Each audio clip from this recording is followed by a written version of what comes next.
Hi hello friends, welcome back to Raman tutorial for GK channel.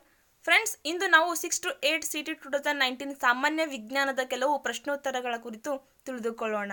So friends, ಇದೀಗಾಗಲೇ ಅನೇಕ ಪ್ರಶ್ನೋತ್ತರಗಳನ್ನು ಕುರಿತು ತಿಳಿದುಕೊಂಡಿದ್ದೇವೆ. ಇದೀಗ ಮುಂದುವರೆದು ಮತ್ತೆ 50 ಪ್ರಶ್ನೆಗಳನ್ನು ತಿಳಿದುಕೊಳ್ಳೋಣ. ಸೊ ಫ್ರೆಂಡ್ಸ್, ಮೊದಲನೇ ಪ್ರಶ್ನೆ, 401ನೇ ಪ್ರಶ್ನೆ, ಸುಲಭವಾಗಿ ಹೆರಿಗೆಗೆ ಕಾರಣವಾದಂಥ ಒಂದು ಹಾರ್ಮೋನ್ನ ಹೆಸರೇನು?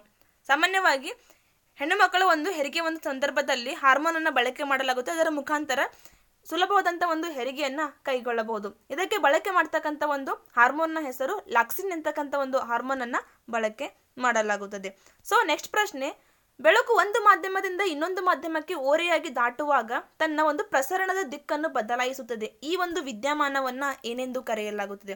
ಸೊ ಇದನ್ನ ಬೆಳಕಿನ ವಕ್ರೀಭವನ ಎಂದು ಕರೆಯಲಾಗುತ್ತೆ. ಸಾಮಾನ್ಯವಾಗಿ ಬೆಳಕಿನ ವಕ್ರೀಭವನದ ವಿಧಾನದ ಮೇಲೆ ಅನೇಕವಾದಂಥ ಅಂಶಗಳು ಉದಾಹರಣೆಯನ್ನಾಗಿ ನಾವು ನೋಡಬಹುದು. ಯಾವ ರೀತಿ ಸೂರ್ಯೋದಯ ಮತ್ತು ಸೂರ್ಯಾಸ್ತದ ಸಂದರ್ಭದಲ್ಲಿ ಸೂರ್ಯ ಮುಳುಗಿದ ಮತ್ತು ಉದಯವಾದಂಥ ಕೆಲವು ಸಮಯದ ನಂತರ ಬೆಳಕು ಹಾಗೆ ನಮಗೆ ಕಾಣುವಿಕೆಗೆ ಒಳಪಡುತ್ತದೆ. ಇದಕ್ಕೆ ಕಾರಣ ಬೆಳಕಿನ ವಿದ್ಯಮಾನವಾದಂಥ ವಕ್ರೀಭವನ ವಿಧಾನ. ಅದೇ ರೀತಿಯಾಗಿ ನೀರಿನಲ್ಲಿ ಮುಳುಗಿದಂಥ ಕೋನವು ಸ್ವಲ್ಪ ಭಾಗದಷ್ಟು ಬಾಗಿದ್ದಲ್ಲಿ ಅದು ನಮಗೆ ಬಾಗದೇ ಇದ್ದಲ್ಲಿ ಕೂಡ ಅದು ಬಾಗಿದಂತೆ ಓರೆಯಾಗಿ ಕಾಣುತ್ತದೆ. ಇದಕ್ಕೆ ಕಾರಣ ಬೆಳಕಿನ ವಕ್ರೀಭವನ ವಿಧಾನ.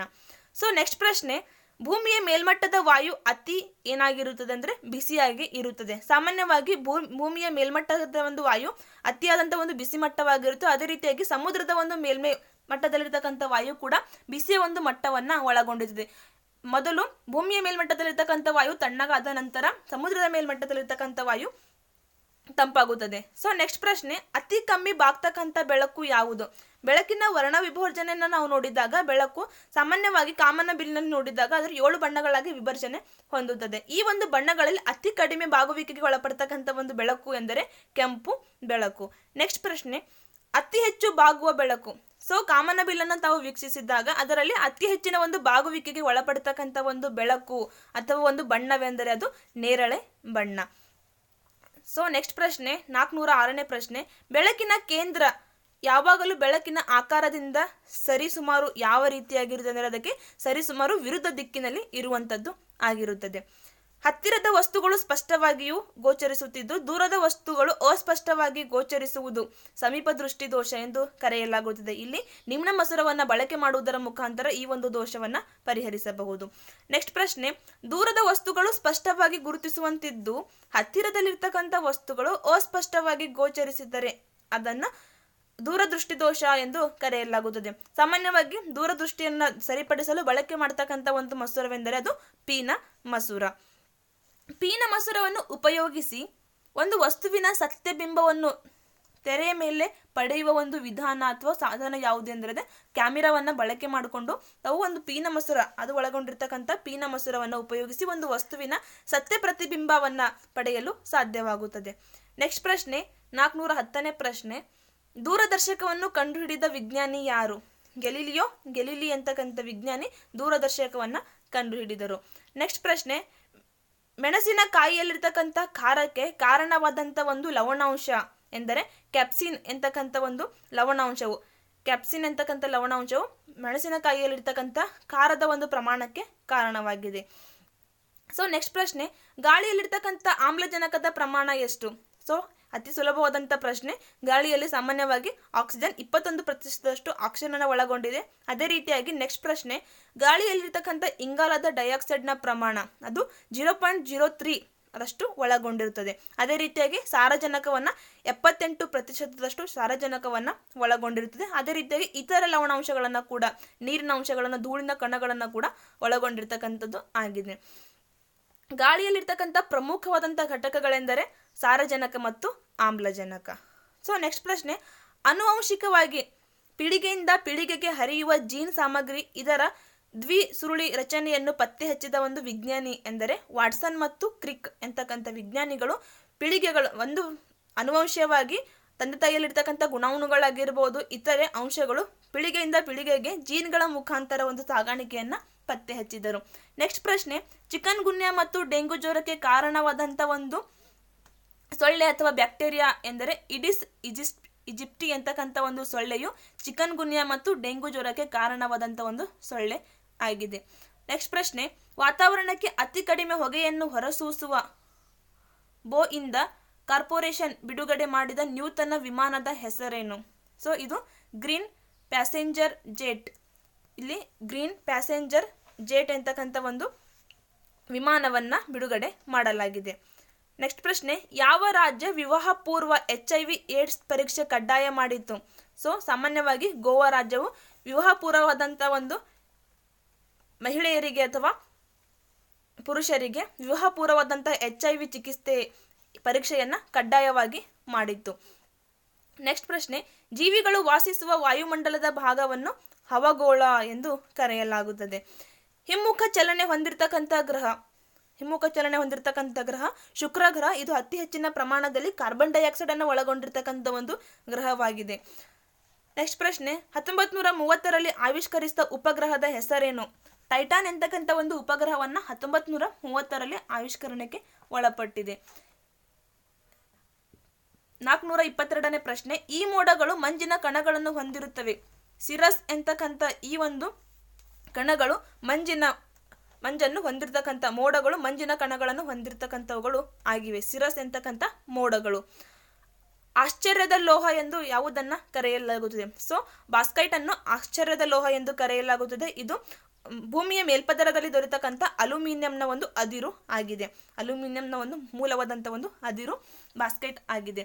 ಸೊ ನೆಕ್ಸ್ಟ್ ಪ್ರಶ್ನೆ, ಕಪ್ಪು ವಜ್ರ ಅಥವಾ ಚಿನ್ನ ಮತ್ತು ಕಾಗೆ ಬಂಗಾರ ಎಂದು ಕರೆಯಲ್ಪಡ್ತಕ್ಕಂಥ ಒಂದು ಕಾರ್ಬನ್ನ ಬಹುರೂಪ ಅಥವಾ ನೈಸರ್ಗಿಕ ಸಂಪನ್ಮೂಲವೆಂದರೆ ಅದು ಕಲ್ಲಿದ್ದಲು. ಅದನ್ನು ಆಭ್ರಕ ಎಂದು ಕೂಡ ಕರೆಯಲಾಗುತ್ತದೆ.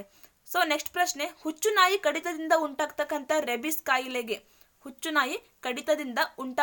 ರೆಬಿಸ್ ಕಾಯಿಲೆಗೆ ಲಸಿಕೆಯನ್ನು ಕಂಡುಹಿಡಿದಂಥ ವಿಜ್ಞಾನಿ ಎಂದರೆ ಲೂಯಿ ಪಾಶ್ಚರ್ ಅವರು.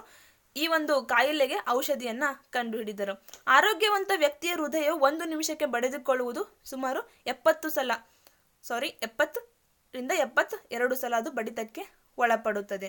ಸೊ ನೆಕ್ಸ್ಟ್ ಪ್ರಶ್ನೆ, ವಿಶ್ವದ ಅತಿ ಎತ್ತರದ ಮರವಾದ ಇದರ ಎತ್ತರ 1,15,245 ಅಡಿಗಳು. ಅದು ಮರದ ಹೆಸರೆಂದರೆ ಹೈಪೇರಿಯಾ ಎಂತಕ್ಕಂಥ ಮರವು ವಿಶ್ವದಲ್ಲೇ ಅತಿ ಹೆಚ್ಚಿನ ಎತ್ತರವನ್ನು ಒಳಗೊಂಡಿರ್ತಕ್ಕಂಥ ಮರವಾಗಿದೆ. ನೆಕ್ಸ್ಟ್ ಪ್ರಶ್ನೆ, ಅತಿ ಹಗುರವಾದಂಥ ಅನಿಲ ಯಾವುದು? ಜಲಜನಕವು ಅತಿ ಹಗುರವಾದಂಥ ಅನಿಲವಾಗಿದೆ. ಇದು ವಿಶ್ವದಲ್ಲಿ ಮತ್ತು ಅತಿ ಹೆಚ್ಚಿನ ಪ್ರಮಾಣವನ್ನು ಒಳಗೊಂಡಿರ್ತಕ್ಕಂಥ ಒಂದು ಮೂಲಭೂತವಾದಂಥ ಒಂದು ಅನಿಲವೆಂದರೆ ಅದು ಜಲಜನಕ ಎಂದು ಹೇಳಬಹುದು. ನೆಕ್ಸ್ಟ್ ಪ್ರಶ್ನೆ, ಕ್ಷಯರೋಗ ದೇಹದ ಯಾವ ಭಾಗದ ಮೇಲೆ ಪರಿಣಾಮವನ್ನು ಬೀರುತ್ತದೆ? ಕ್ಷಯರೋಗವು ಶ್ವಾಸಕೋಶಕ್ಕೆ ಸಂಬಂಧಿಸಿದಂಥ ಒಂದು ರೋಗವಾಗಿದೆ. ಇದು ಸಾಮಾನ್ಯವಾಗಿ ಉಂಟಾಗ್ತಕ್ಕಂಥದ್ದು ವಾಯುಮಾಲಿನ್ಯದಿಂದ, ವಿಷಪೂರಿತವಾದಂಥ ಒಂದು ಗಾಳಿಯ ಸೇವನೆಯಿಂದ ಉಂಟಾಗ್ತಕ್ಕಂಥ ಒಂದು ರೋಗ ಇದಾಗಿದೆ. ಸೂರ್ಯನ ಬೆಳಕು ಭೂಮಿಯನ್ನು ತಲುಪಲು ಬೇಕಾಗುವ ಸರಿಸುಮಾರು ಸಮಯ ಅವು 8 ನಿಮಿಷಗಳು. ನಮ್ಮ ಜ್ಞಾನೇಂದ್ರಿಯಗಳಲ್ಲಿ ರಾಸಾಯನಿಕ ಸಂವೇದನೆಗಳನ್ನು ಗ್ರಹಿಸಬಲ್ಲಂಥ ಒಂದು ಜ್ಞಾನೇಂದ್ರಿಯಗಳೆಂದರೆ ಮೂಗು ಮತ್ತು ನ್ಯಾಲಿಗೆ. ಇವು ಸಾಮಾನ್ಯವಾಗಿ ರಾಸಾಯನಿಕ ಸಂವೇದನೆ ಅಂದರೆ ಘ್ರಾಣವನ್ನು ಗ್ರಹಿಸಬಲ್ಲಂಥ ಒಂದು ಜ್ಞಾನೇಂದ್ರಿಯಗಳು.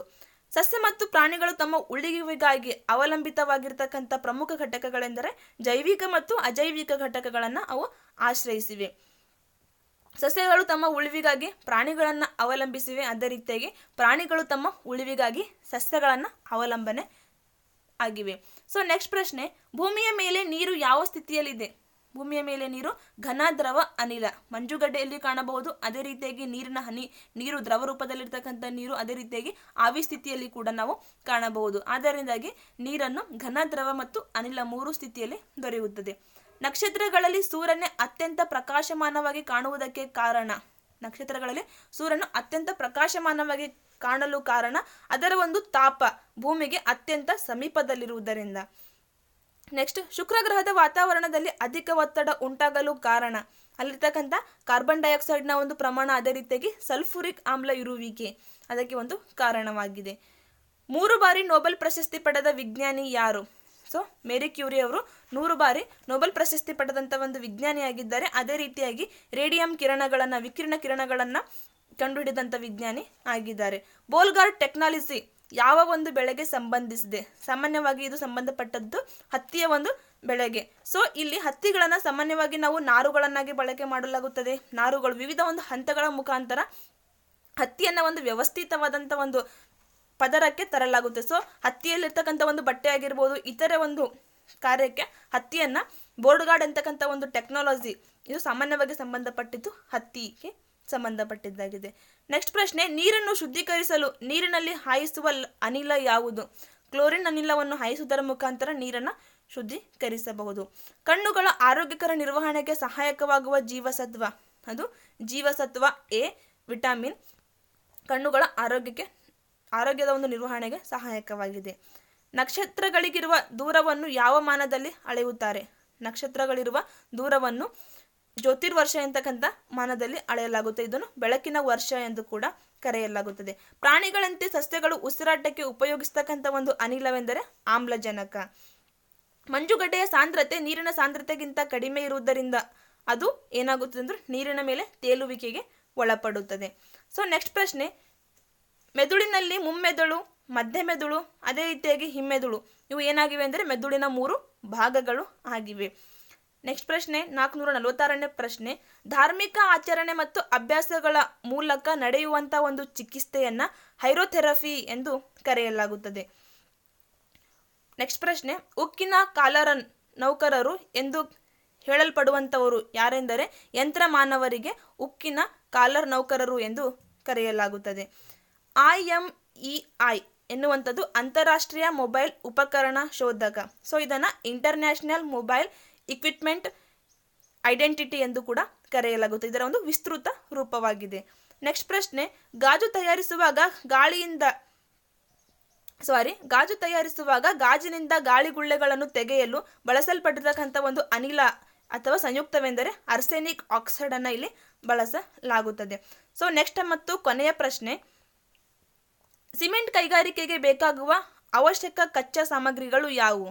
ಸೊ ಇಲ್ಲಿ ಸುಣ್ಣದ ಕಲ್ಲು ಮತ್ತು ಜಿಪ್ಸಮ್ ಅನ್ನ ಬಳಕೆ ಮಾಡಲಾಗುತ್ತೆ. ಸುಣ್ಣದ ಕಲ್ಲನ್ನು ಕ್ಯಾಲ್ಸಿಯಂ ಹೈಡ್ರಾಕ್ಸೈಡ್ ಎಂದು ಕೂಡ ಕರೆಯಲಾಗುತ್ತೆ. ಇದರ ಒಂದು ಅಣುಸೂತ್ರ CaOH3. ಅದೇ ರೀತಿಯಾಗಿ ಜಿಪ್ಸಮ್ CuSO4.2H2O ಇದು ಜಿಪ್ಸಮ್ನ ಒಂದು ಅಣುಸೂತ್ರವಾಗಿದೆ.